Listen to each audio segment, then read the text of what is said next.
Bismillah. Ustaz, mohon penjelasannya. Bagaimana mendidik anak yang saat ini sudah dewasa dan sulit dinasihati karena kita kurang mendidiknya di saat mereka kecil. Bukan kita, Anda. Saya tidak ikutan. Saya sudah punya istri, punya anak. Mungkin Anda yang tidak tepat. Apakah kalau anak-anak kita, anak Anda sudah menikah, juga masih mempunyai tanggung jawab untuk mendidiknya? Dua pertanyaan. Pertama, ada orang tua yang merasa sulit untuk mendidik anak, memberikan nasihat saat dia dewasa. Coba istighfar dulu. Mungkin selama ini Anda yang kurang perhatian kepada anak. Saya pernah sampaikan kisah Nabi Ibrahim.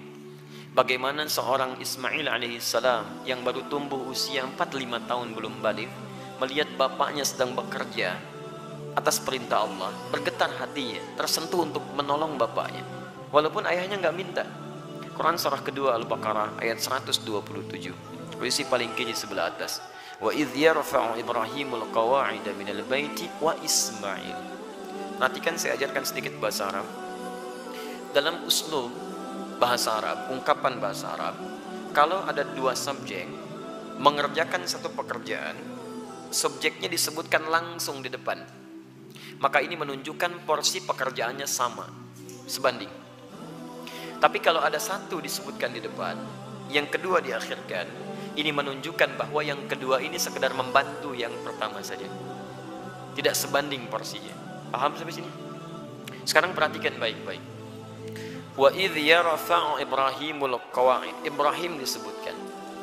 Dan ingatlah ketika Ibrahim diperintahkan oleh Allah meninggikan kembali bangunan Ka'bah yang sempat terkena banjir di masa Nabi Nuh alaihissalam. Wa Ismail, dan Ismail. Ismailnya diakhirkan. Padahal Allah bisa berfirman begini misalnya di luar Quran. Wa idh yarfa'u Ibrahimu wa Ismailul qawa'id. Kalau Ibrahim dan Ismail dua-duanya seimbang. Tapi ini Ibrahim, qawa'id, baru Ismail. Ini menunjukkan Ismail ingin membantu bapaknya. Tahukah Anda, saat ayat itu disampaikan kisah kepada kita, ingin mengisahkan bagaimana seorang Ibrahim alaihissalam menerima tugas meninggikan bangunan Ka'bah, dikerjakan dengan segera. Tapak pertamanya disebut dengan maqam. Sampai sekarang tapak itu dikenal dengan maqam Ibrahim. Saat akan membangunnya, kadarullah meninggikannya, kadarullah anaknya datang, melihat bapaknya bekerja, dia ingin menolongnya. Perhatikan, bukan dinasehati, bukan diminta, tapi anak tergerak untuk menolong bapaknya. Datang anaknya bawa batu. Batu bahasa Arabnya disebut dengan hajar. Kalau disusun-susun menjadi hijar. Kalau jadi bangunan disebut hujrah. Kalau jadi ruangan kamar-kamar disebut dengan hujurat. Maka dia mulai membantu bapaknya. Kalau bahasa kita, boleh nggak saya bantu? Dia bawa hajar, dia susun-susun. Begitu dia susun jadi bagian dari Ka'bah. Sampai sekarang disebut dengan Hijar Ismail. Hijar Ismail itu area dalam Ka'bah. Dan kalau kita sholat di dalamnya, itu termasuk sholat di dalam Ka'bah. Di dulu pada zamannya awal-awal masa Quraisy terjadi kebakaran, menimpa kemudian Ka'bah, ada kerusakan, mereka ingin memperbaiki. Cuman mereka tidak mau mengumpulkan harta yang tidak jelas. Akhirnya orang jahiliyah berusaha mengumpulkan harta yang paling halal. Tuh, orang jahiliyah bangun Ka'bah aja cari yang paling halal. Anda bisa bayangkan. Jadi mereka kumpulkan dan ternyata nggak cukup. Karena nggak cukup, kemudian area Hijar Ismail ini ya tidak tercukupi untuk kemudian dibangun pada area-area yang tertutup dengan area Ka'bah. Maka dibiarkanlah terbuka, sampai sekarang dipelihara keterbukaan itu, dan hikmahnya adalah Allah memberi kesempatan bagi orang yang ingin sholat di dalam Ka'bah. Bayangkan kalau tidak ada area itu, semua orang ingin semangat masuk, antrian macam-macam, tapi Allah berikan keluangan pada kita dengan area seputaran ini. Paham? Tapi intinya, ada sentuhan dari anak, melihat bapak bekerja, dia ingin membantu. Kisah keduanya, dahsyat lebih dahsyat. Quran surah 37 ayat 102. Begitu dia mulai dewasa, falamma balagha ma'ahu sa'ya, sudah mulai nalarnya matang, apa yang terjadi? Bapaknya melihat dalam mimpi, inni ara fil manami anni adbahuka.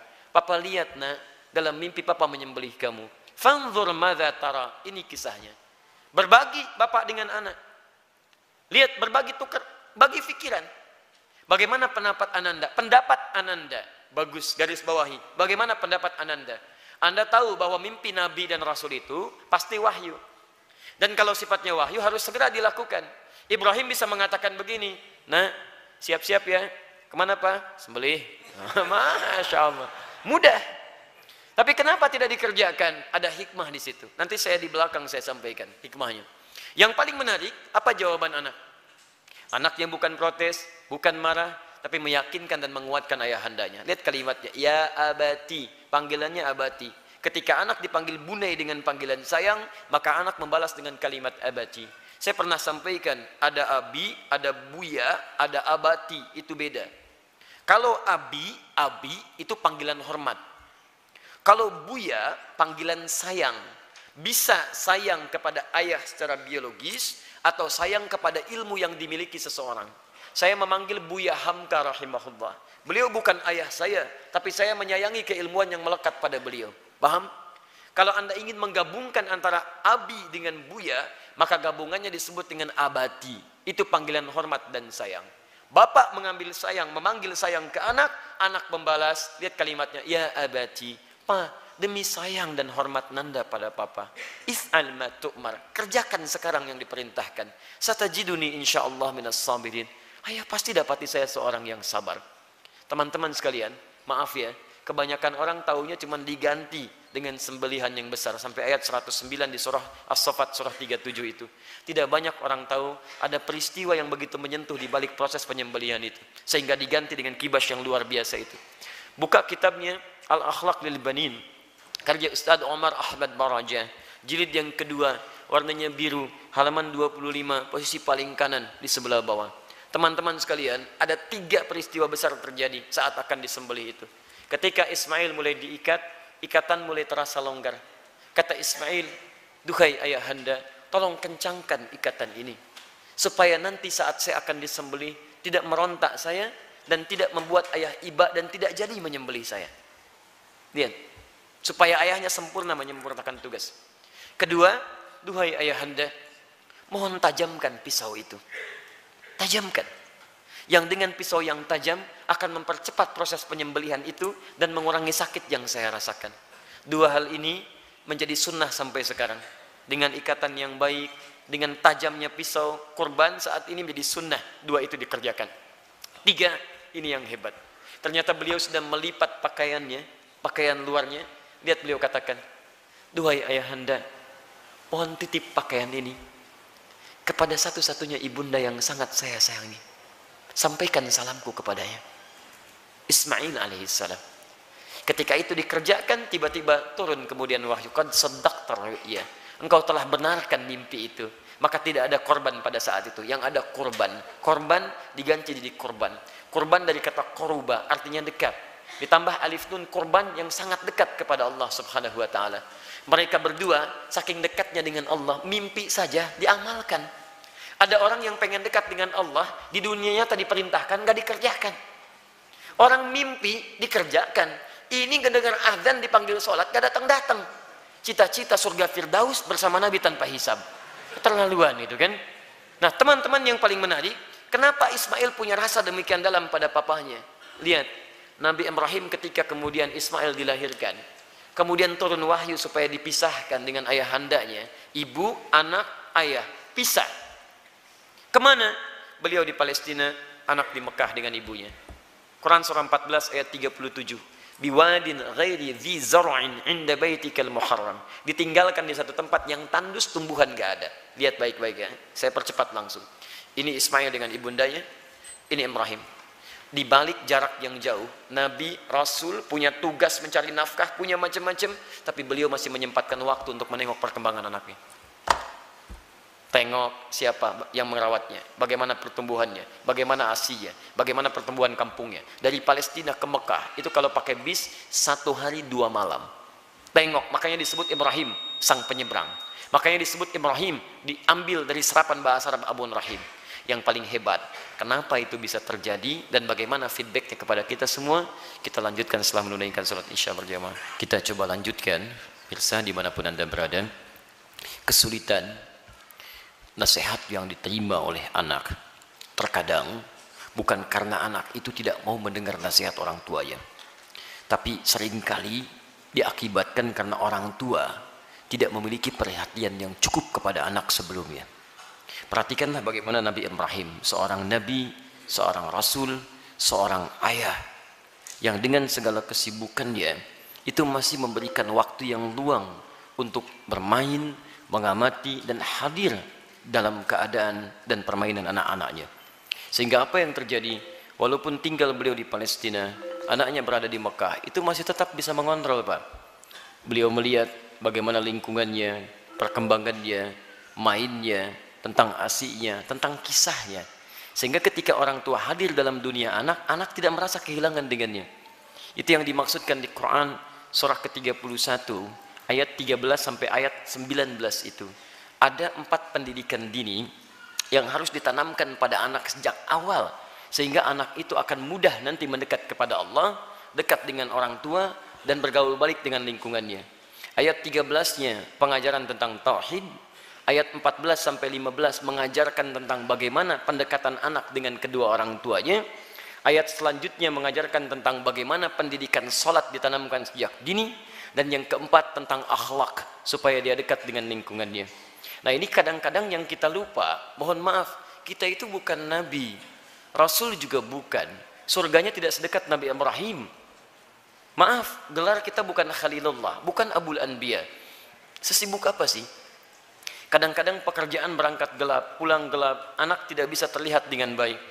Ini barangkali yang menyebabkan anak-anak kadang ingin mencari perhatian, bukan karena nakal, tapi mungkin karena orang tuanya tidak hadir dalam dunianya. Yang jadi persoalan. Saya mohon Bapak Ibu sekalian, kita sudah punya pengalaman yang sama. Ya, setiap Anda pulang ke rumah, anak kan tidak akan menyebut dengan profesi Anda. Anda jadi direktur di kantor, tapi di rumah anak Anda itu mengharapkan ayah, bukan direktur. Pernah Anda pulang disambut oleh anak, Pak Direktur, Masya Allah, hebat kalau begitu Anda. Saya selama ini pulang ke rumah, anak kami masih kecil-kecil. Sejak dia usia 3 tahun, anak yang pertama, itu menanti depan rumah. Gak pernah saya pulang sampai ke rumah dibuka, sampai hari ini dengan adiknya. Kalau menyambut kami, datang dia berdua, tidak pernah memanggil sampai hari ini, Ustadz, tidak. Ternyata mereka menunggu ayahnya gitu. Satu kejadian, karena tahu saya sering kali pulang malam, dia siangnya tidur. Banyak dia tidur, supaya tunggu malam saya datang.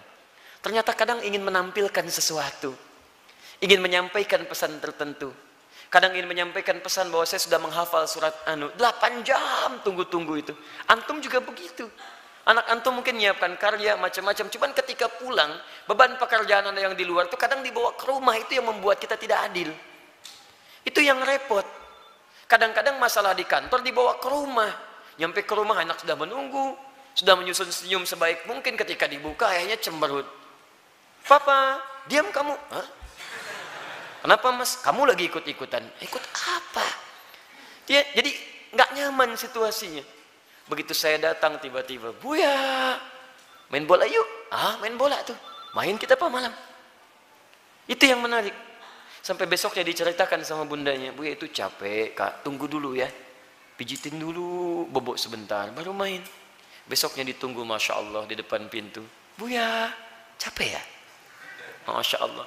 Ayo sini bobok, kakak pijitin. Pijitin pak. Bobok dulu, bobok merem, katanya merem. Begitu merem kita, baru semenit. Ya bangun, main bola yuk. Masya Allah. Tapi itu tuh susah didapatkan lagi ketika dia dewasa. Jadi kalau Anda nggak dapat sekarang, besok Anda tidak akan bisa meraihnya. Karena itulah orang tua seperti Ibrahim alaihissalam memberikan perhatian yang dalam. Anak itu punya rasa. Jangankan mendengar nasihat bapak ibu, ya nyawa saja mau diserahkan kok. Bapak cuma mimpi melihat kamu begini. Kak, kerjakan sekarang pak. Coba antum tes pulang dari sini. Bapak tadi ikut kajian Quran Sunnah Solution. Wah, dapat gambaran nyembelih kamu. Bagaimana pendapat kamu? Wah, sesat pak itu, jangan ikuti lagi. Repot gitu kan. Jadi yang pertama itu demikian. Pertama kita koreksi dulu. Yang kedua kita mendekat kepada Allah, berdoa, ya Allah, tidak engkau titipkan anak itu kepada ibunda yang lain kecuali pada hamba, ya Allah. Berikan kekuatan. Hamba yakin engkau tidak pernah memberikan ujian kecuali pada yang sanggup menjalaninya. Sentuh hatinya ya Rabb, sentuh hatinya ya Rabb. Ingat ketika seseorang telah menikah pun, kewajiban untuk memberikan nafkah berhenti memang. Tapi mohon maaf, perhatian itu kan tidak terputus. Anda masih berhak memperhatikan, memberikan arahan dan sebagainya. Karena itu, jangan putus dalam memberikan nasihat, sampaikan dengan cara yang terbaik. Kalau tidak pakai bahasa akal, gunakan bahasa hati. Setidaknya jadikan dia teman dalam kehidupan. Insya Allah dengan kalimat yang menyentuh, lama-lama dia akan tersadar. Jadi buka dengan doa, setelah itu ajak untuk berbicara dengan bahasa hati. Nah, mama bersyukur kamu sekarang sudah tumbuh dewasa, cukup pintar, teman kamu banyak. Dulu saat kamu dikandung, masuklah ke situ. Besar harapan mama terhadap kamu. Tiap malam mama bermohon kepada Allah mengalirkan air mata, supaya kita itu bisa sama-sama duduk, sama-sama tersenyum, kita bisa bahagia. Saat kamu berada dalam sekian bulan, harapan itu semakin tinggi. Ayah menambah peluk keringatnya supaya kamu bahagia. Kami berdoa supaya kamu tidak seperti kami, makannya mungkin terbatas dan sebagainya. Pelan-pelan sampai sudah masuk ke dalam jiwanya, baru antum sampaikan nasihat-nasihat kebaikan. Insya Allah pelan-pelan di situ akan hadir kebaikan-kebaikan. Demi Allah saya katakan, sepanjang menjadi orang tua akan ada satu chemistry yang terbangun antara dua hati yang satu sama lain akan saling tersentuh di situ. Semoga Allah memberikan kekuatan insya Allah.